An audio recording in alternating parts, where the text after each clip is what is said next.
Hello, ladies and gentlemen. Welcome back to Essay Writing in English. We are in week 9, moving along quickly here. Because we are staying online and not meeting in person this semester, the university has changed our format a little bit. So from this week, you'll notice 2 videos for each week. So they'll be titled Essay Video 1 and 2. So for example, week 9, Essay 1, week 9, Essay 2. And you need to watch both of those videos. That is a rule from Gimcheon University. So this is video 1 for week 9. And this one will be similar to the previous videos where I go through the unit of the textbook that we're on, explain a few things, and give you your writing assignment. For the second video, I'm still thinking about what to do. I want to do something a little different. I might actually open up a document and go through, show you my process of writing. Or we may also move into Zoom classes. So where we're all online together, but I'm still working out the details to see how I want to do that.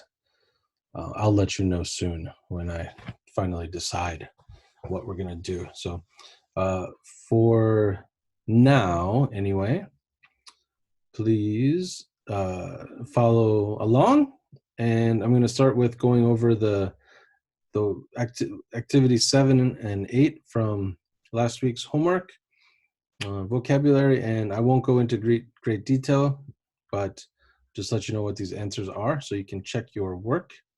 So if you remove something, you subtract it, number 2. Number 3, a peak is a high point. Number 4, gently. If you do something gently, you're doing it very softly. Okay. Number 5, if you prove something, you are showing something. If someone says, prove it, that means show me. Number 6, horizontal is going from left to right. My son just learned that word yesterday it was actually. And the opposite is vertical, going up and down. Number 7, copper is a type of metal. The American penny is made of copper. Maybe the Shipwon coin in Korea is made of copper as well. Number 8, to research something. If you research it, you study it, you investigate it. Messy is a negative word. If I tell you my desk is messy, that's a bad thing. Your knee is on your leg. It's part of your leg. For arm, you would be talking about the elbow. Right? Number 11, to state something means to say it or speak it. To remind, if you are reminded of something, that means you remember it. And your shoulder is part of your body. And a stem is part of a plant. So if you have a flower here, this part is the stem. This tall thing that's sticking up out of the ground is a stem. Okay, so and then for activity 8, collocations, number 2, a silk blouse, which is a kind of a shirt that a woman wears, a silk blouse. Number 3, to pay a fee. To pay a fee. To point out a problem.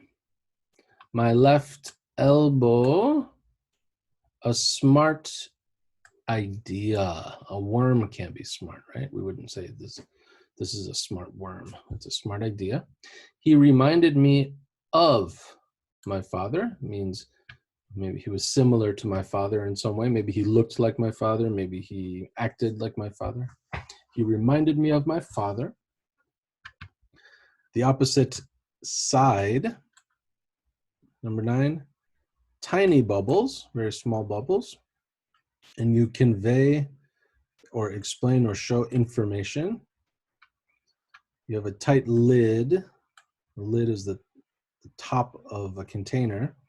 And if it's on tight, that means it is totally closed. No air can get in or out. And the last one, an inch of empty space. Empty space. All right. You also did writing homework.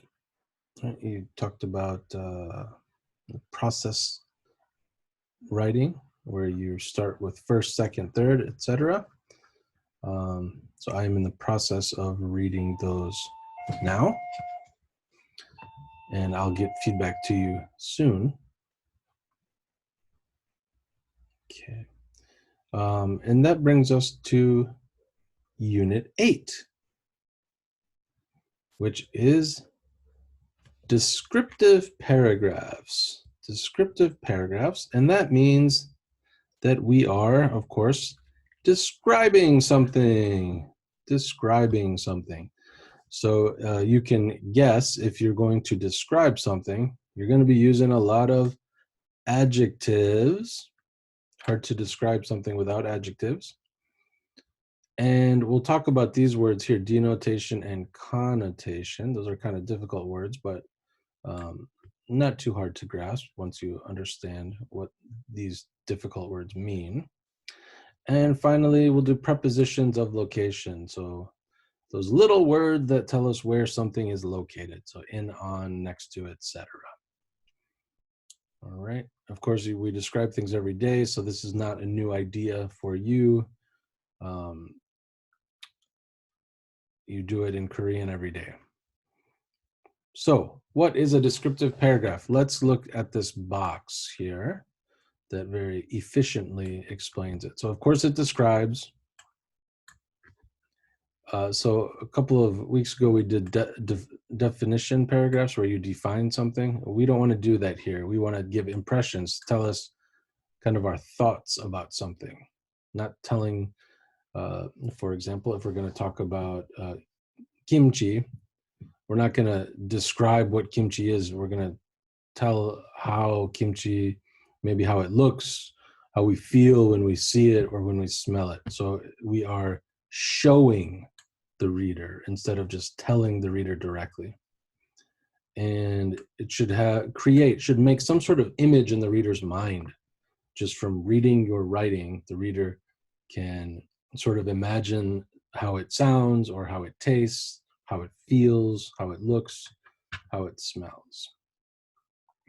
So in a nutshell, that is what a descriptive paragraph is. Let's go ahead and look at an example. Let's see here. We've got the samovar, and we also have the subway. Let's go into detail on this one. So underground events. This is about, if you look at the picture, you can see it's New York City's subway, lots of people getting on and off the subway cars. And of course, we have subways in Korea. Bigger cities have them. So it's good to have some new vocabulary here for you related to subways, like this word platform, the subway platform, like that area where you stand while you're waiting for the train to come, and you step off the platform when you arrive at your destination. So let's read this. The subway is an assault. Assault is like an attack on your senses. You walk down the steep, smelly staircase onto the subway platform. On the far right wall, a broken clock shows that the time is 4:30. You wonder how long it has been broken. A mother and her crying child are standing to your left. She's trying to clean dried chocolate syrup off the child's messy face. Farther to the left, Two old men are arguing about the most recent tax increase. You hear a little noise and see some paper trash roll by like a soccer ball. The most interesting thing you see while you are waiting for your subway train is a poster. It reads, "Come to Jamaica. Deep blue skies, a lone palm tree, and sapphire waters call you to this exotic place, which is so far from where you actually are." All right. Well, we got a few new words in here, probably. I already talked about platform and attack. Syrup is just the liquid that you put on top of, for example, ice cream. Or if you make pancakes, you put maple syrup on top. That's what syrup is, or syrup. Farther is just related to the word far, right? For example, Seoul is far from Daegu. Pyongyang is farther from Daegu. It's even farther away. Argue, you know, and sapphire is just a very dark, beautiful blue color. If you imagine a tropical island, it might have sapphire waters. Okay, so we're going to answer these questions here, and that'll let us know how the writer feels about the subway, and we can see that by how the writer described the subway. So from the information in this paragraph, how do you think the writer feels? Well, let's look at some of these adjectives or nouns that are used here. So assault, that sounds kind of violent.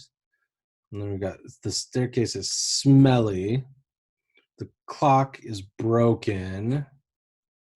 So there's a crying child. That doesn't sound very good. Messy face. Two men what are they doing? They're arguing. Paper trash rolls by. So paper trash, that's not good. And then the most interesting thing you see is a poster. So I would say the writer is not a big fan of the subway, and it's a negative, definitely a negative feeling. Okay, and number two, can you think of other places where people wait for something? Lots of examples here.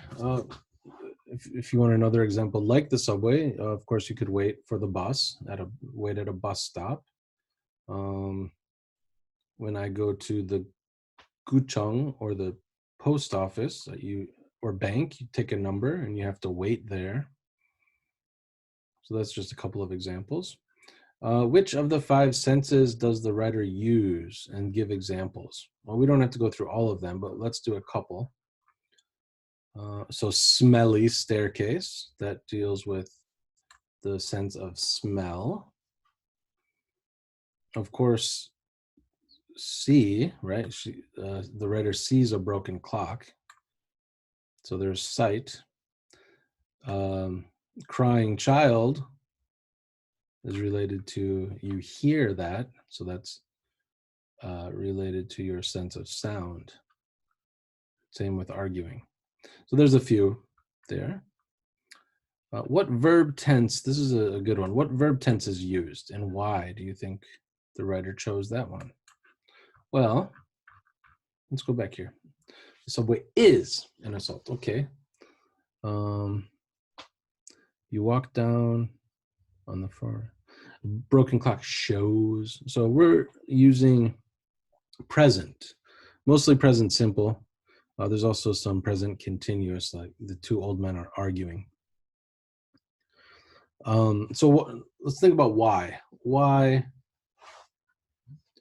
did the writer choose to use the present tense? This could have been written in past tense, right? The person did this and the person's writing now, so it happened before. Why not use past tense? Well, the simple present tense and present continuous tense give you a sense that you are actually there. Like you feel when you read this with this tense, you feel like you are in the writer's shoes, actually walking down those stairs and onto the platform. If the writer had used past tense, you would not feel so close to what's happening. And since we're describing something, we want to make the reader feel as close to what's happening as possible. So that's why the writer chose to use the present tense there. Okay, and then you can, of course, do the same when you write your own paragraphs. Okay, here's another one about a tornado, and I'll let you do that by yourself. And here we talk about feelings. What feelings do you get from the paragraph? My mother's special garden. And some questions to help analyze. Here for language focus today, of course, we're going to focus on adjectives because we're describing things. So if you look at the two sentences here, the bride walked down the aisle to meet her groom. Perfectly fine sentence, nothing wrong with it, but it's a bit boring. How can we spice it up a little bit? The tall, graceful bride in her white dress walked down the long aisle to meet her proud groom. Of course, the second one gives you much more information just by adding a few extra words. Right? If you read the bride walked down the aisle to meet her groom, it's hard to picture exactly how that looks. But in the second example, we have some descriptive words, some adjectives that give us a better picture of the scene. We feel more like we are there. Okay, and then just a quick reminder, what's an adjective? Describes a noun, and it will answer one of these questions. So which one is it? It's this one, right? This pencil, the adjective is this. What kind is it? It's a yellow pencil, right? How many of them are there? Well, I just have one pencil, or I have a few pencils. And how much? How much? Big enough, bountiful, meaning there's a lot of it, less, more, etc. Here's a note about where to place them. Many languages place adjectives after the noun, but in English generally comes before the noun. So a new restaurant, bad service, red dress, etc. Okay. It can also come after a linking verb, which gives you an example here. So in this case, we didn't say the teacher intelligent, but there's a linking verb here, is, to be verb. So in this case, the teacher is intelligent and kind. So here you can see that the adjective comes after the noun, but it is linked by that verb. So it's a little different from saying like the teacher intelligent or the teacher kind, right? Because we're describing the teacher with the linking verb is. Or for example, the soup tastes good, right? That word verb taste is being used to separate those. Feels ill. Okay. And here's an activity to correct these adjectives. They're maybe in the wrong place. So number 2, a yellow piece of paper is on the floor. That looks good to me. The adjective is yellow and it comes before the noun piece, so that's okay. Number 3, the teacher wrote our assignment on the blackboard old. Okay, that's a problem because we have the adjective coming before, and where does that need to go? Right there. The teacher wrote our assignment on the old blackboard. And remember, I can say the blackboard is old. That's okay, but if we're going to put them together like this, old has to come first. Okay. And you can continue those. For activity 5 here, you have lots of different options. You just need to come up with your own adjective for each noun. So think of an adjective that would describe a couple, like a husband and wife or boyfriend and girlfriend, and then an adjective that would describe the sunset. Okay. Then you're going to practice writing your own sentences using adjectives, and they give you a pair of nouns. So vacation, you're going to, in California. describe students and computers, dictionaries and libraries, trees and forests, skyscraper and city.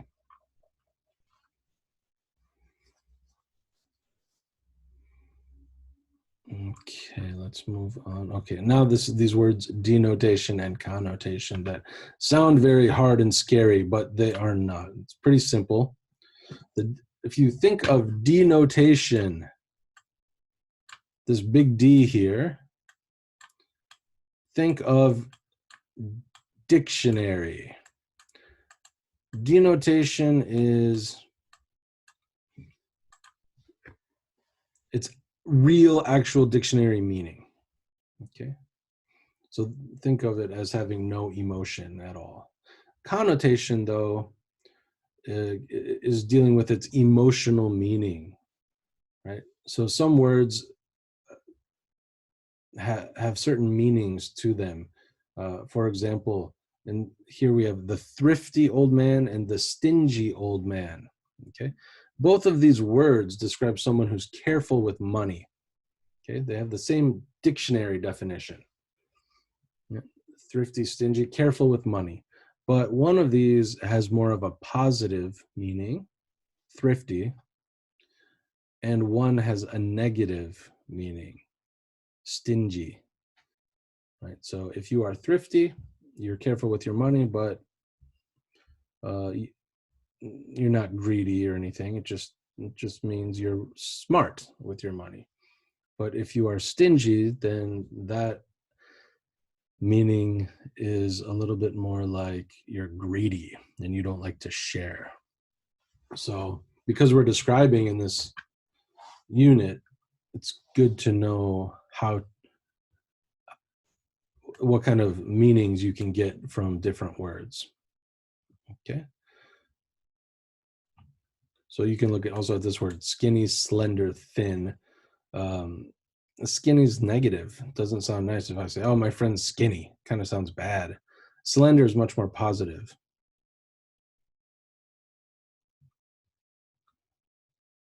Okay, so be aware of that. Down here we've got an example paragraph. And go ahead and read those, underline the adjectives that you see.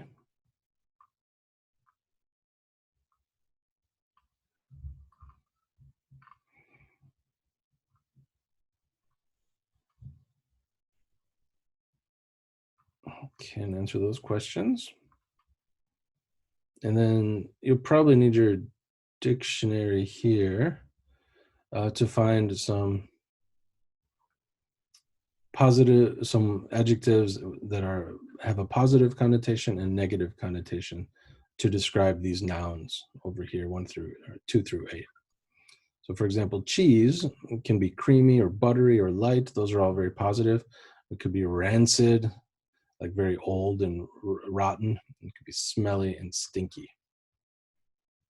Okay, so 3 positive connotation adjectives for each one and 3 negative. Okay. And here you can write your own paragraph, adding in adjectives of your choice. Let's move it along here. Okay, last language focus is prepositions of location. Lots of them here, where something is. Of course, you know the simple ones, in, on, next to, behind, etc. But there are lots of other ones here. So have a look through all of these.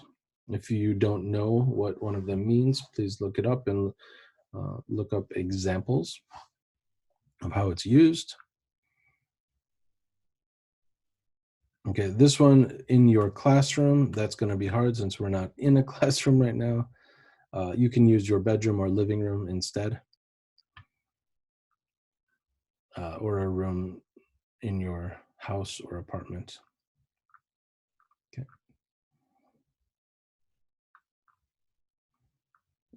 Okay, go ahead and read this great living room. Answer the questions about it. And then Statue of Liberty. Answer the questions about that. And then this one about a person, Josh. Answer the questions about that. Okay, you've got your building better vocab activity and collocation activity as well, just like always. Okay, that brings me to homework. This is on Canvas already, but I'll explain it here as well, just so you have it. So you're going to do activity 15 here on page 160, and please note that it does spill over into page 161, and it ends here. You're going to write a descriptive paragraph telling us about something.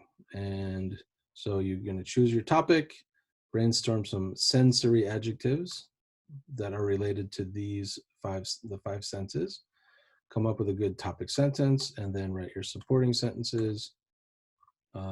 Really focus on your adjectives, what you're using, and pay attention to how positive or negative they are, and prepositional phrases as well. Please go back for these two parts here. If you're unsure or can't remember, go back and review those pages in Unit 8 here. Of course, I have a concluding sentence. And again, as always, try to use some of the vocab words, but if you can't, don't worry about that. And on Canvas, I actually gave you an idea. If you're not quite sure what to write about, I recommend choosing one of these 3 paragraphs here. A great living room. If you chose that one, you could just change it to write about your room, and you can use the same structure that is here and change out the words, right? So you're kind of modeling this paragraph. You might write about your bedroom or maybe your own living room, and you can, I'm sure your living room is not exactly the same as this one. So you can follow along, and things like on the right, you could change them to on the left, there is, and then what do you have there? On top of, right? That, the second and fourth, the bottom shelf, on the opposite side, all of these things could be used or changed out, like directly in front of, lying to the left of. Again, you could borrow some of these exactly, or you could tweak, change them a little bit to make your own. So that's one idea, is to write about a room. You could also model this one and just write about a different monument or building that you are interested in. Maybe, for example, like Lotte World Tower or something like that, or a monument in Seoul, or something. Lots of options for that one. And then the third option might be to write about another person. Maybe your best friend, maybe your mom or dad. But then you could model this sentence, this paragraph, and just swap out information and have your own descriptive paragraph. So you don't have to do that, those 3, but it's just an idea if you're having trouble coming up with it. And it's also always useful to follow along someone else's good writing and kind of not copy it, but emulate it, kind of take after it. Okay. As I've been talking here, I think we are going to move to Zoom on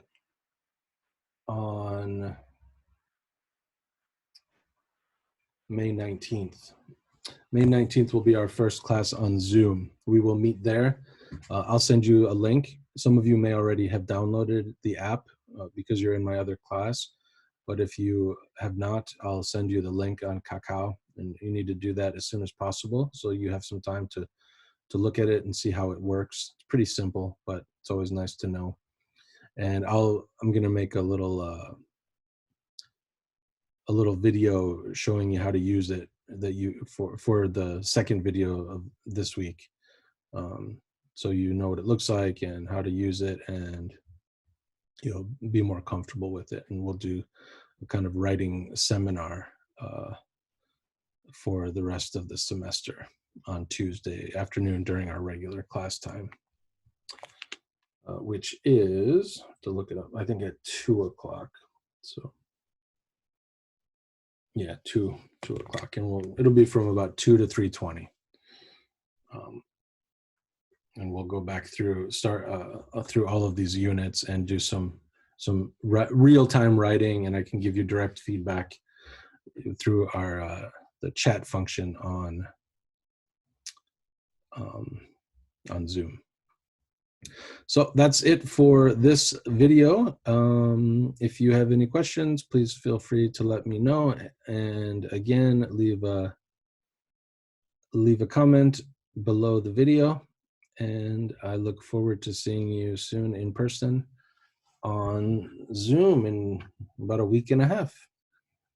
Okay, that's it for now. Take care. Bye.